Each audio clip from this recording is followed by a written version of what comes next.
做慈善他从不低调，扬言全力支持嫣然医院，却逼李亚鹏拉进其王菲出身旧场。他就是曾经用现金垒墙承诺裸决，恨不得把首善二字刻在脑门上的陈光标。一边是为爱发电，医院快撑不下去的愁容老板李亚鹏，一边是久未露面的天后王菲，中间横插进来一个有中国首善之称的陈光标。不少网友直接就乐了，表哥，您这到底是雪中送炭还是精准的往火堆里又浇了一桶油啊？这不是典型的看热闹不嫌事大，顺便自己站上 C 位吗？听财阀一席话如听一席话。这位自称累计捐款超过20亿、年捐数亿的大佬，这些年又是直播带货，又是跨界卖咖啡，还总说自己有几十亿固定资产。可他的老本行再生资源回收，说白了就是拆房子，真能撑起这么庞大的散财人设和商业跨界吗？他的高调慈善究竟是一场真心实意的公益长跑，还是一场精心计算的流量炒作？说起陈光标，很多人第一反应就是作秀，他自己也毫不避讳，直言慈善就是要作秀。从用3300万现金堆成钱墙，到去美国请流浪汉吃饭，再到所谓的世界首善乌龙，他的每一次出场都伴随着巨大的争议和眼球。很多人觉得这不就是一场精心算计的财经炒作，用慈善买名声，再用名声赚钱吗？这话对，但也不全对。曹操旺对他的评价就挺实在，别太难为他。他毕竟真金白银捐了不少钱，也做了实事。老曹还说了句大实话，像他这样自己干实业的小老板，赚1000万捐出去，可能比自己这样的大上市公司捐1个亿，感觉上更重更不容易。2025年9月，他一次性向5个省份捐赠了总价值7000万元的医疗设备，7辆大货车浩浩荡荡送过去。这事儿是确凿的，他自己也曾对媒体说，去年总共赚了大概接近1个亿，现在已经接近7000万捐出去了。无论方式如何夺目，这些物资和资金的的确确流向了需要的地方。在他眼里，作秀可不是贬义词，他的逻辑是，我高调，我夸张，才能吸引你们媒体来报道。媒体一报道，全国老百姓就都知道了，知道了就会讨论慈善，甚至可能跟着我一起捐。你看，我这不就用我一个人的秀，换来了全社会对慈善的关注吗？这脑回路你不得不服。他把慈善彻底媒体化、事件化了，每一次捐款都是一次精心策划的新闻发布会，每一次善举都是一场自带爆点的社交话题。他甚至不惜上演全家改名的戏码，自己叫陈低碳，儿子叫陈环保、陈环境，就为了宣传环保理念。这种把个人和家庭都当成慈善行为艺术道具的劲头，放眼全球恐怕也找不出第二个。所以回头看，今天他喊话李亚鹏和王菲，是不是味儿就对了？要知道，李亚鹏的嫣然天使儿童医院正因为2600万的欠租风波而备受关注，这又把他那位已离婚10余年、深居简出的天后前妻王菲也一起拽进了聚光灯下。他此时提议他来出钱，简直赚足了眼球。至于李亚鹏和王菲尴不尴尬，医院能不能真的得救，在这个巨大的秀场里似乎都成了次要问题。好秀是秀足了，但一个核心问题绕不过去，钱呢？陈光标哪来这么多钱？一边号称年捐数亿，一边还能到处挥金如土的搞事情。他对外宣称的身份一直是江苏黄埔再生资源利用有限公司的董事长。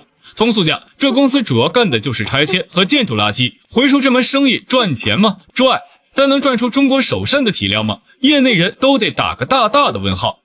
陈光标自己就曾大吐苦水说，这行当水太深，他公司95%的项目都得从别的公司手里转包过来，利润被层层盘剥，赚的都是血汗钱。一个自称利润微薄的传统行业老板，却能源源不断地掏出数以亿计的现金做慈善，这本身就是一个巨大的财务谜题。事实上，对他的质疑从未停息。早在2011年，就有媒体深入调查刊发中国首善之谜，直指其公司经营不善，捐款数额注水，这就是轰动一时的诈捐门。虽然后来有红十字会等机构出面证实部分捐款属实，但公众的信任裂痕已经产生。陈光标自己开发布会澄清说，捐款99%到位，但那种严控记者提问、现场众多经销商助阵的阵仗，反而增添了更多疑云。那么他的钱到底从哪儿来？在搞拆迁之前，陈光标的第一统计来自一个颇具争议的产品跨世纪 CT 机，号称2分钟能查全身疾病，成本400块，卖8000块，90年代就卖了几千台。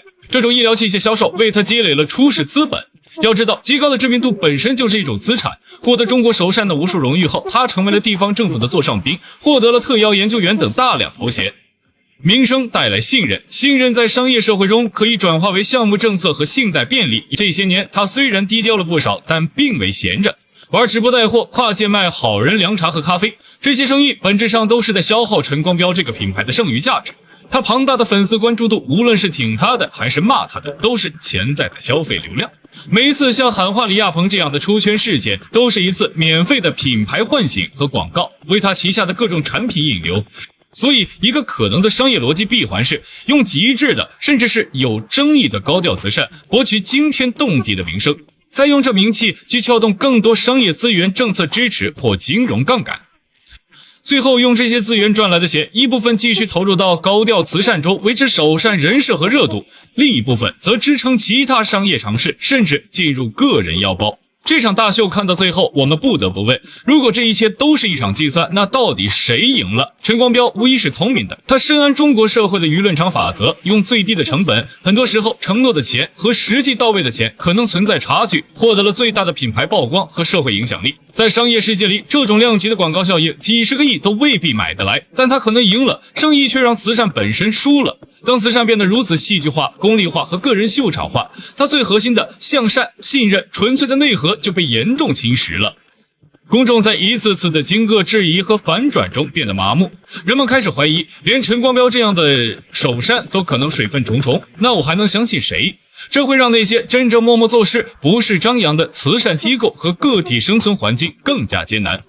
慈善的土壤需要的是阳光和雨露般的透明与真诚，而不是一阵阵博眼球的舆论龙卷风。对于李亚鹏和他的嫣然医院来说，被陈光标这样鼎力相助，恐怕也是喜忧参半。喜的是关注度瞬间拉满，可能真有转机；忧的是这种关注伴随着巨大的娱乐化和争议性，可能会模糊医院本身努力的焦点，让一件严肃的公益求存事件变成一场全民围观的娱乐话题。说到底，陈光标是一个复杂的多面体，我们无法否认他的确捐出了不少真金白银，也在一些灾难时刻冲在一线。他的做法在某种程度上也确如他所愿，推动了社会对慈善议题的讨论。但当我们作为看客在为他夸张的举动惊呼或耻笑时，心里应该有一杆秤。真正的慈善力量在于细水长流的坚持，在于润物无声的改变，在于专业高效的执行，更在于一份不求回报的平常心。